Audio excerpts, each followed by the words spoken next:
여러분과 함께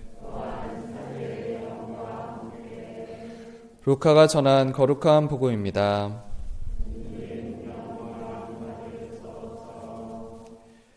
그때 예수님께서는 비유 하나를 말씀하셨다. 예수님께서 예루살렘에 가까이 이르신 데다 사람들이 하느님의 나라가 당장 나타나는 줄로 생각하고 있었기 때문이다. 그리하여 예수님께서 이르셨다. 어떤 귀족이 왕권을 받아오려고 먼 고장으로 떠나게 되었다. 그래서 그는 종 10사람을 불러 10미나를 나누어 주며 내가 올 때까지 벌이를 하여라 하고 그들에게 일렀다. 그런데 그 나라 백성은 그를 미워하고 있었으므로 사절을 뒤따라 보내어 저희는 이 사람이 저희 임금이 되는 것을 바라지 않습니다 하고 말하게 하였다. 그러나 그는 왕권을 받고 돌아와 자기가 돈을 준 종들이 벌이를 얼마나 하였는지 알아볼 생각으로 그들을 불러오라고 분부하였다. 첫째 종이 들어와서 주인님의 한 미나로 10미나를 벌어들였습니다 하고 말하였다. 그러자 주인이 그에게 일렀다. 잘하였다 착한 종아. 내가 아주 작은 일에 성실하였으니 10고을을 다스리는 권한을 가져라. 그 다음에 둘째 종이 와서 주인님의 한 미나로 5미나를 만들었습니다 하고 말하였다. 주인은 그에게도 일렀다. 너도 5고을을 다스려라. 그런데 다른 종은 와서 이렇게 말하였다.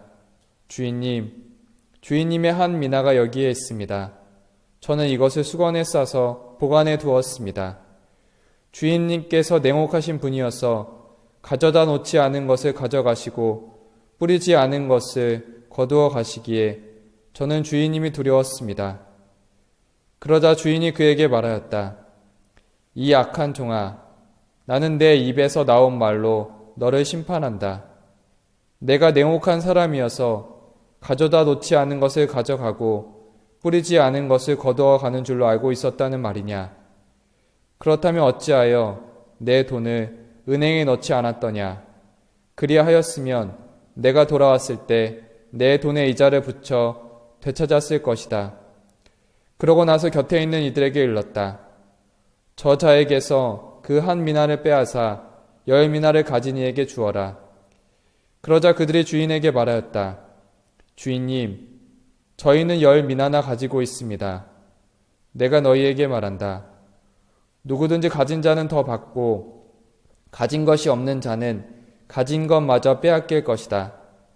그리고 내가 저희들의 임금이 되는 것을 바라지 않은 그 원수들을 이리 끌어다가 내 앞에서 처형하여라.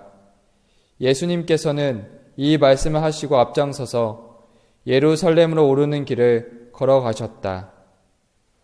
주님의 말씀입니다.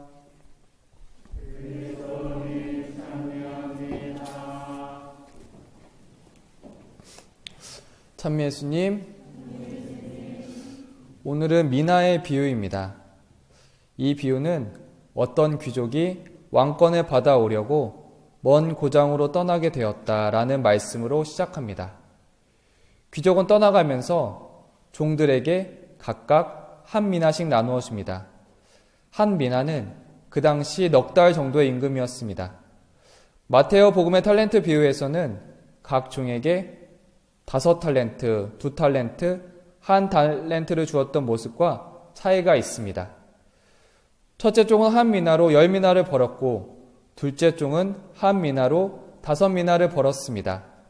셋째 종은 미나를 수건에 싸서 보관해 두었습니다. 이 의미를 성서 주석에서 보았습니다. 어떤 귀족은 예수님을 상징합니다. 다윗의 자손인 그분은 왕자의 권위를 갖고 계십니다. 그러나 왕자의 앉기까지 멀리 가야만 하십니다. 예수님이 돌아오실 때가 영광스러운 나라를 완성하실 때입니다.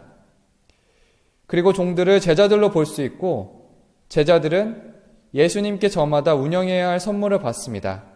그리고 그 선물을 운영하도록 긴 시간을 부여받습니다. 귀족이 돌아올 때, 곧 예수님께서 재림하실 때 그들은 저마다 받았던 선물과 그 공덕에 따라서 상을 받거나 벌을 받을 것입니다.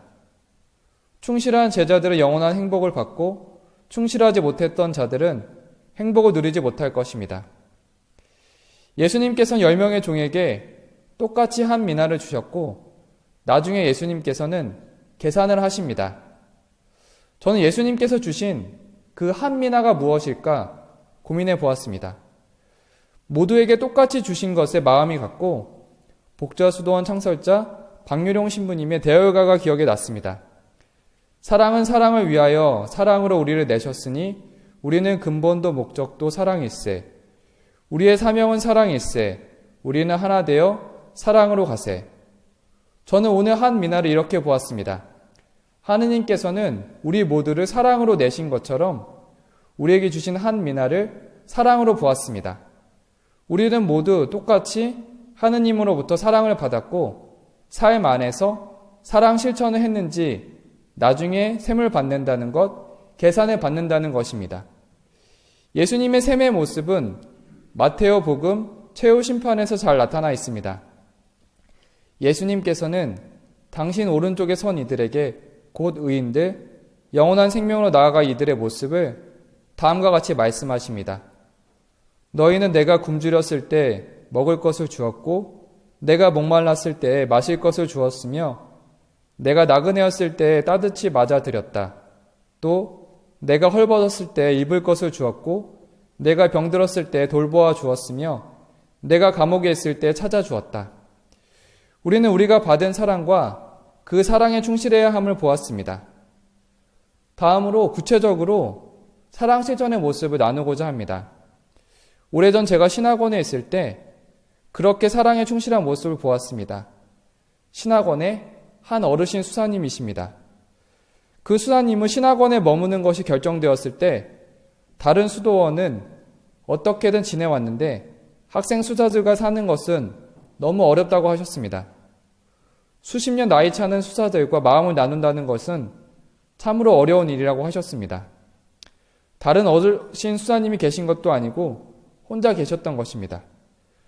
어려움 중에 수사님은 사랑 실천의 모습을 보여주셨습니다. 학생들이 학교에 가면 늘 잔디밭에 가셔서 잡초를 뽑고 잔디를 관리하셨습니다. 어느 날은 김장을 했는데 묵은 김치가 많아서 모두가 걱정하고 있었습니다. 수사님은 큰 냄비에 김치찌개를 끓여서 형제들이 맛있게 먹게 해주셨습니다. 가끔 수사님은 형제들이 좋아하는 짜장면을 사주기도 하셨습니다.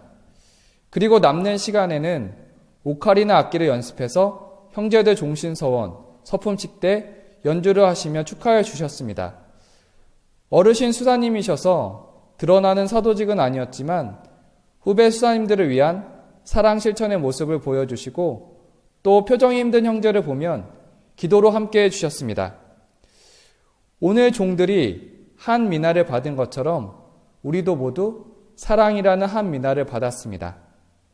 그 사랑을 10개의 사랑으로 만들 것인지 수건에 싸서 보관할지는 우리의 선택입니다.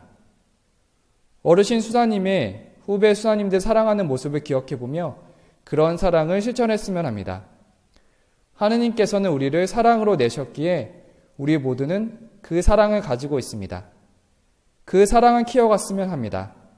사랑 실천을 하는 우리는 마지막 날 예수님을 뵙게 되면 첫째 종처럼 주인님이 한 미나로 10 미나를 벌어드렸습니다 라고 고백할 수 있을 것입니다.